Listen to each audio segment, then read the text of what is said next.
Maria Christmas. ഹോളിവുഡിലൊക്കെ Christmas എന്നൊരു genre തന്നെയുണ്ട്. അതായത് ക്രിസ്മസ് പശ്ചാത്തലമാക്കി നിരവധി സിനിമകളാണ് ഇംഗ്ലീഷിൽ റിലീസ് ആകാറുള്ളത്. അങ്ങനെ അവസാനം നമ്മുടെ നാട്ടിൽ നിന്നും അത്തരത്തിലുള്ള ഒരു ക്രിസ്മസ് സിനിമ വന്നിരിക്കുകയാണ്. പക്ഷേ ശ്രീറാം രാഘവൻ ഇതൊരു റൊമാന്റിക് ത്രില്ലറായാണ് ഒരുക്കിയിട്ടുള്ളത്. നമസ്കാരം, നമ്മളിന്ന് സംസാരിക്കുന്നത് ശ്രീറാം രാഘവൻ സംവിധാനം ചെയ്ത് വിജയ് സേതുപതിയും കത്രീന കൈഫും പ്രധാന വേഷങ്ങളിലെത്തിയ മെറി ക്രിസ്മസ് എന്ന സിനിമയെക്കുറിച്ച്.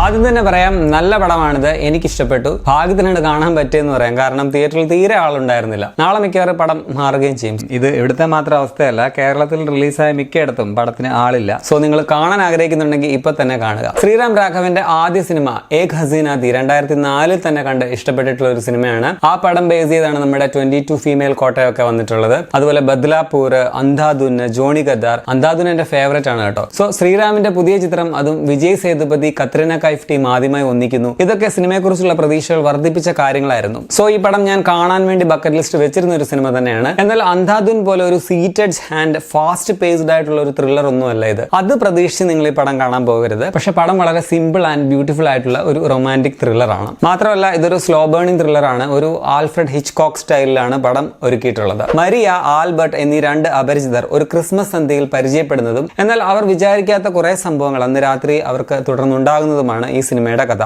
80കളുടെ അവസാനമാണ് കഥ നടക്കുന്നത് എന്നാണ് എനിക്ക് തോന്നിയത്. അപ്പോൾ മുംബൈ അല്ല ശരിക്കും, അപ്പോൾ ബോംബെ ആണ്. ഇവർ ബോംബെയിൽ ഒരു തിയേറ്ററിൽ കാണുന്ന സിനിമ തന്നെ പിനോക്കിയോ ആണ്. അതുകൊണ്ട് തന്നെ 87 ക്രിസ്മസ് ആവാനാണ് സാധ്യത. ഈ സിനിമ തമിഴിലും ഹിന്ദിയിലും ഒരുപോലെ ചിത്രീകരിച്ചിട്ടുള്ളതാണ്. ഞാൻ കണ്ടത് തമിഴ് വേർഷനാണ്. ഹിന്ദിയിൽ തമിഴിൽ നിന്നും സപ്പോർട്ടിംഗ് കാസ്റ്റ് കുറച്ച് വ്യത്യസ്തമാണ്. ആൽബർട്ട് ആയിട്ട് വന്ന വിജയ് സേതുപതി ആ ക്യാരക്ടർ മനോഹരമായി ചെയ്തു വെച്ചിട്ടുണ്ട്. എന്താ പറയുക, ഇങ്ങനെ കണ്ണുകൾ കൊണ്ടുള്ള എക്സ്പ്രഷനാണ് സാറേ പുള്ളിയുടെ മെയിൻ എന്ന് പറയാം. ഒരുപാട് ഡയലോഗുകളൊന്നും ഇല്ലാതെ കണ്ണുകൾ കൊണ്ടും ചില എക്സ്പ്രഷൻ കൊണ്ടും ചില ജസ്റ്റേഴ്സ് കൊണ്ടും മക്കൾ സെൽവൻ ആവേശം ഏറ്റവും മികച്ച പൂർണ്ണതയിൽ തന്നെ ചെയ്തു വെച്ചിട്ടുണ്ട്. ആ ഒരു ചിരിയും സംസാരവും ഒക്കെ കണ്ടാൽ കത്രീന കൈഫ് അല്ല ആരാണെങ്കിലും വീണുപോകും. വിജയും കത്രീന കൈഫും തമ്മിലുള്ള കെമിസ്ട്രി എടുത്ത് പറയണം, അത് കിടിലനായിരുന്നു. അവർ തമ്മിലുള്ള ഒരു ഡാൻസ് സീനൊക്കെ ഉണ്ട്. ഒരാൾ ചെയ്യുന്നത് നോക്കി അടുത്ത ആള് അത് കണ്ട് കോപ്പി അടിക്കുന്ന പോലെ ചെയ്യുന്നതൊക്കെ അത് വളരെ നാച്ചുറൽ ആയിട്ട് വളരെ സ്വാഭാവികമായിട്ടാണ് രണ്ടുപേരും അത് ചെയ്തിട്ടുള്ളത്. കത്രീന കൈഫാണ് മരിയായിട്ട് വരുന്നത്. കഥാപാത്രത്തിന്റെ ആ ഒരു നേച്ചറൊക്കെ ഉൾക്കൊണ്ട് കത്രീന അത് ഗംഭീരമാക്കി ചെയ്തിട്ടുണ്ട്. പ്രത്യേകിച്ച് ഒരു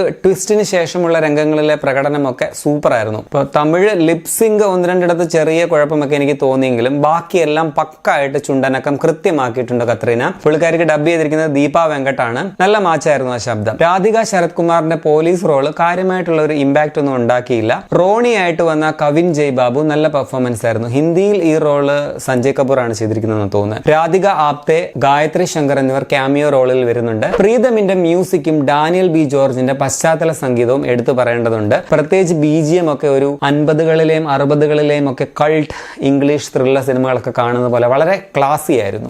സിനിമയുടെ പ്രൊഡക്ഷൻ ഡിസൈൻ, ആർട്ട് വർക്ക് ഒരു വലിയ ഘടകമാണ്. ആ കാലഘട്ടമൊക്കെ കൃത്യമായിട്ട് അടയാളപ്പെടുത്തിയിട്ടുണ്ട്. ആ സമയത്ത് ബോംബെയിലെ രാത്രികൾ എങ്ങനെയായിരുന്നു എന്നുള്ളത് നമുക്ക് പടത്തിൽ കാണാൻ പറ്റും. പ്ലസ് മരിയയുടെ ആ ഒരു വീട്, അതിന്റെ സെറ്റൊക്കെ, ഒരു ബേക്കറി, അത് ഭയങ്കര രസമായിരുന്നു. വിജയ് സേതുപതി പേപ്പറിൽ ഉണ്ടാക്കുന്ന അരയന്നവും അതുപോലെ ദൃക്സാക്ഷികളായിട്ടുള്ള രണ്ട് മീനുകളും എല്ലാം മനസ്സിലിങ്ങനെ പടം കണ്ടു കഴിഞ്ഞും തങ്ങി നിൽക്കും. മധു നീലകണ്ഠൻ ഛായാഗ്രഹണവും സിനിമയുടെ ലൈറ്റിങ്ങും ഒക്കെ ആ ഒരു ക്രിസ്മസ് മൂഡ് കൃത്യമായിട്ട് നിലനിർത്തിയിട്ടുണ്ട്. പടത്തിന്റെ ക്ലൈമാക്സ് ശരിക്കും ഒരു നോവൽ വായിക്കുന്നത് പോലെയുള്ള ഒരു പ്രതീതി നമുക്ക് നൽകുന്നുണ്ട്. ആക്ച്വലി ഇതൊരു നോവൽ ബേസ് ചെയ്തിട്ടുള്ള ഒരു തിരക്കഥയാണ് സിനിമയ്ക്കുള്ളത്. A bird in a cage എന്ന ഒരു ഫ്രഞ്ച് നോവലാണ് ഈ സിനിമയ്ക്ക് ആധാരമായിട്ടുള്ളത്. ചുരുക്കത്തിൽ എനിക്ക് പടം നന്നായിട്ട് ഇഷ്ടപ്പെട്ടു. നന്നായിട്ട് വർക്കായിട്ടുള്ള ഒരു പടമാണ്. ഞാൻ ഇതിനൊരു ഔട്ട്സ്റ്റാൻഡിംഗ് റേറ്റിംഗ് തന്നെ കൊടുക്കും. എന്റെ ടൈപ്പ് ആയിരുന്നു, പക്ഷെ എല്ലാവരുടെയും കപ്പ് ഓഫ് ടീ ആണെന്ന് പറയാൻ പറ്റില്ല. നിങ്ങൾ ഈ സ്ലോ ബേണിംഗ് ത്രില്ലേഴ്സ് ഒക്കെ ഇഷ്ടപ്പെടുന്ന ഒരാളാണെങ്കിൽ നിങ്ങൾക്ക് പടം വർക്കാകുമെന്നാണ് ഞാൻ വിചാരിക്കുന്നത്. ഇതിങ്ങനെ ചുമ്മാ കണ്ട് മറക്കാനുള്ള ഒരു പടമല്ല, പക്ഷെ ഒരു മാസ്റ്റർ പീസും ഒന്നുമല്ല. സിമ്പിൾ ആണ്, ബട്ട് ബ്യൂട്ടിഫുൾ ആൻഡ് പവർഫുൾ ആണ്.